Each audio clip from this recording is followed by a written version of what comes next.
सभी विद्यार्थियों को मेरा प्यार भरा नमस्कार।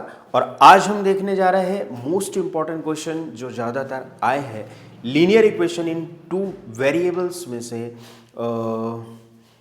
MCQ है ना, मल्टीपल चॉइस क्वेश्चन देखेंगे जो मोस्ट प्रोबेबल आए हुए हैं, है ना। RD शर्मा में से है ये। A pair of equation AX plus 2y and 3x plus by is equal to 18 represented what?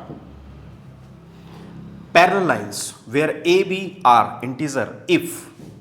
तो हमें इसमें से बताना है कि क्या आएगा, ठीक है। तो क्या हम सॉल्व करके देखेंगे।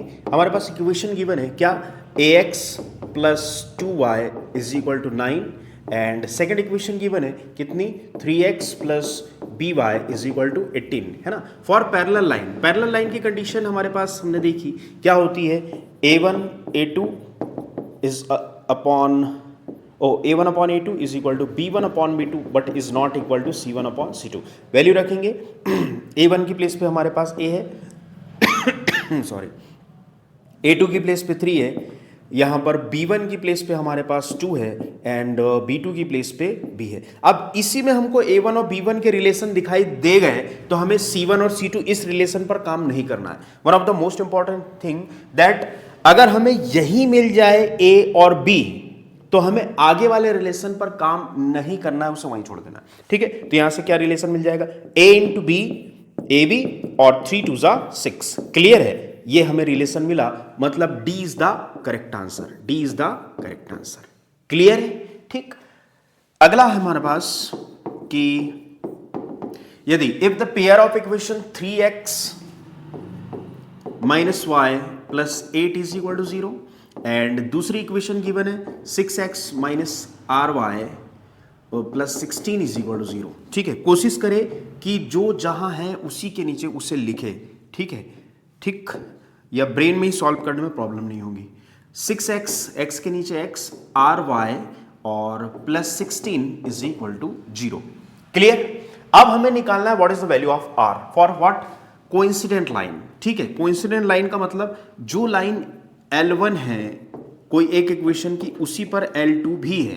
क्लियर है, ठीक है। L1 और L2 एक ही लाइन है तो उसकी कंडीशन क्या होगी, तो उसकी कंडीशन होती A1 upon A2 is equal to B1 upon B2 is equal to C1 upon C2। Clear है। तो A1 की प्लेस पर हमारे पास यहां पर क्या है 3, A2 की प्लेस पर 6 इज इक्वल टू B1 की प्लेस पर हमारे पास यहां पर क्या है -1, ठीक है। B1 की प्लेस पर यहां पर क्या है -1 और B2 की प्लेस पर है -r, ठीक है। C1 की प्लेस पर 8 अपॉन 16। अब हमें ऑब्जर्व करना है कि ये जो r है वो किस रिलेशन में शामिल है, तो यहीं से हमारा काम बन जा रहा है। क्लियर है। अब यहां से दो पॉसिबिलिटी है, यहां भी 3 1 3 3 2 6 is equal to 1 upon r और 8 1 8 और 8 2 16 1 अपॉन r। चाहे ये रिलेशन यूज कर ले चाहे ये वाला रिलेशन यूज कर ले, r की वैल्यू एक ही आनी है। विद इन सेकंड ब्रेन में कैसे सॉल्व करेंगे, माइनस से माइनस कैंसिल हो जाएगा, है ना। और यहां पर क्या हो जाएगा 3 1 3 3 2 6, तो क्या हो जाएगा हमारे पास क्रॉस मल्टीप्लीकेशन करने पास r 1 r is equal to 6 1 sorry 3 1 3 3 2 6, तो r 1 r is equal to 2 1 2, तो r की वैल्यू क्या आ जाएगी 2।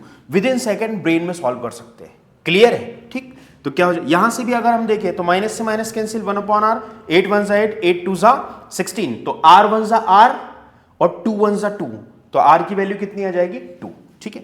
तो ये वाला रिलेशन लेते हैं तो क्या हो जाएगा 3 1 3 3 2 6, तो 1 अपॉन 2, माइनस से माइनस कैंसिल 1 अपॉन r, तो क्या हो जाएगा r 1 r is equal to 2 1 2, तो r की वैल्यू कितनी आ जाएगी 2। तो हमारा ये जो C वाला है वो C is the correct answer.